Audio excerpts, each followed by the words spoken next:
Okay, welcome to the Legionary. A friend of mine, good friend of mine, John, is obviously following the Legionary channel. So should you. He recommended, having watched one of my last videos where I was struggling to carry a shield for 8 kilometers in my arm, on one arm, because it weighs 9 to 10 kilos, so it was hard. He recommended a rope method that he uses for carrying ropes down off of mountains, and you just sling it on your back using a method very similar to this. So we're going to try and explore John's method. So thanks for that, John, and I'll let you know how it goes. In fact, I'll show you how it goes. Now, the reason for doing this is because we don't know historically how the Scutum, or the Roman shield, was carried. Most people surmise it was carried on the backs of soldiers, but we don't know that for sure. There are a couple of engravings that seem to depict the Scutum being carried over the shoulder or on the shoulder, but again, because it's an engraving, we can't really tell. And there's no writings to say that they used a harness of any sort. Most of the reenactment, and historically even, most people seem to agree that it was carried on the backs of soldiers. And so that's the method that we're going to explore today, using a rope.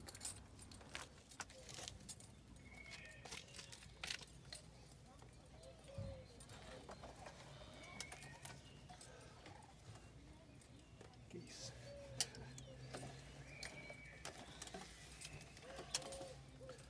Okay, height-wise, how is that? Is that practical? And it's too short. Need a longer piece of rope. Legionary take 2. Take 4. Yeah, so we tried it.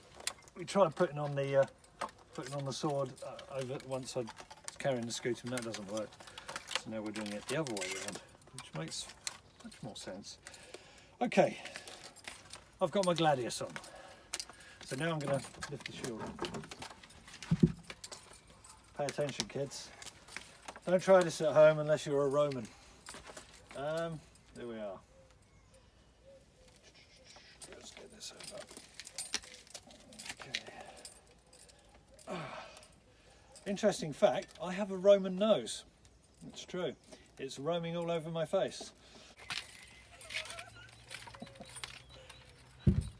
No laughing. Under pain of crucifixion. No laughing. Right.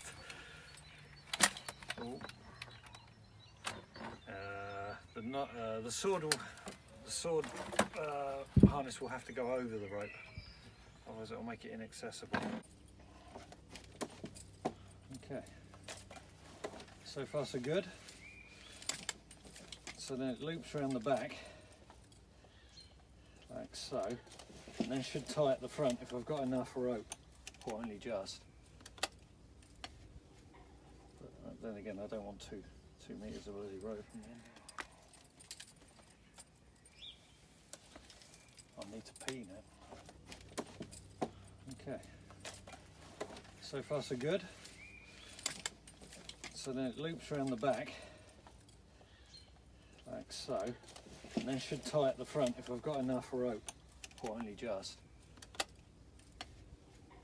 But then again, I don't want 2 meters of bloody rope from the end of it.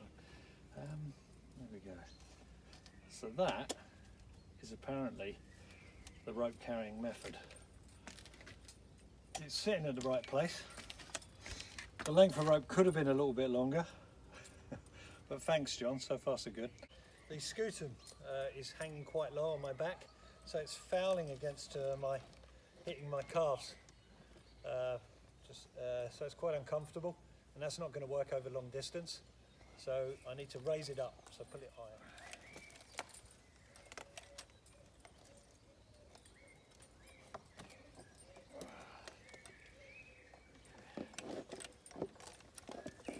What is that? Is that higher? I can't tell. No? It's still too low.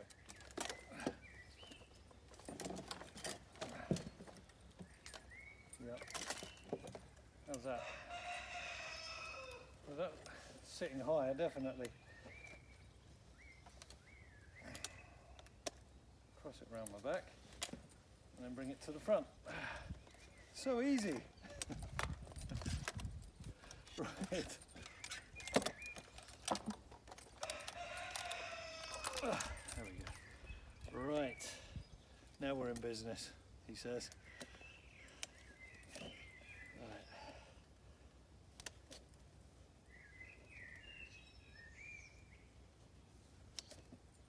Okay. Right, that's sitting higher.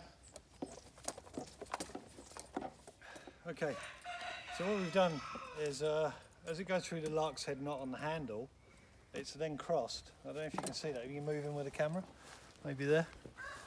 You can see, so that's crossed once on my back, then goes over my shoulders, crosses around my waist lower down, behind my back obviously, crosses, and then is tied at the front. So that seems to have stabilised the movement. And it's also raised the shield slightly higher to sort of just above my shoulders. Now, the only problem I can foresee with that will be the sarcina. So when I put the furca over my shoulder, this may have an issue with sitting on the shield, but we'll see.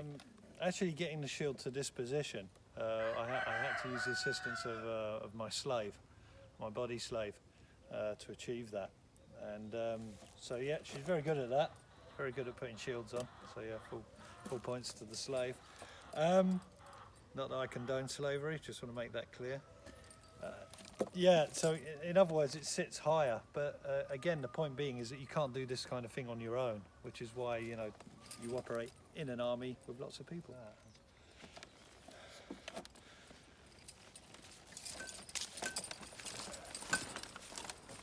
Okay, yeah, so I put the shield at a weird angle, because obviously I've got the load on the top of my scutum, on the right shoulder, and it's tipping the shield forward slightly and away from the back of my legs, which is sort of an unintended but useful useful little detail.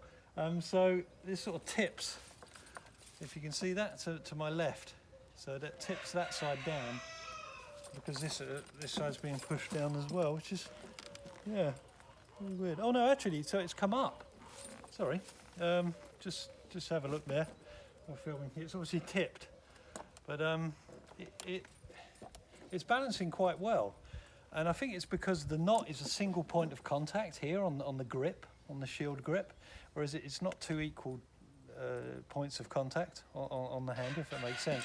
Because it can pivot, it's pivoting from side to side depending on the load. So as I put this load on, it affects the shield. There we go. Can you see the shield move away?